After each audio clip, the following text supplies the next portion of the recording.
Adam Coy, the former Columbus police officer accused of the murder and the death of Andre Hill in 2020, has been found guilty. Coy, who is white, shot Hill, an unarmed black man, 4 times in a garage nearly 4 years ago. He told jurors he thought Hill's illuminated cell phone was a silver revolver. Here's part of the verdict that just went down.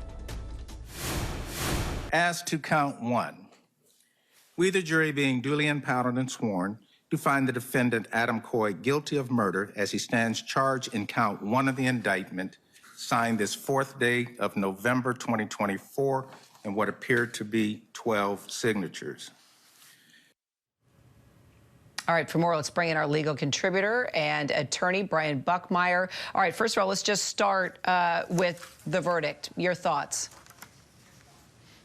Kira, it made sense in many regards. I think this was a case that many people have looked at and said, this isn't a case where there is violence toward the officers. There isn't a case where there's any kind of confusion as to whether or not he was armed. This was a person who, I think, according to the facts, was trying to drop off Christmas money to a friend who lived in that neighborhood. And through some confusion between officer and the victim, he was shot and killed. So I think the question of whether or not this was justified seemed to be relatively easy for the jury with a unanimous verdict.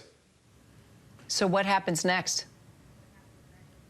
So next is sentencing. I believe it's on November 25th, where the defendant now faces life without the possibility of parole. There will be some form of a probation officer interviewing him, giving him the background that we've typically heard of an officer with a decent or bad record, whatever it may be, and why he should get a lesser sentence than the maximum, where both sides are going to argue for what they believe justice is when it comes to a sentence.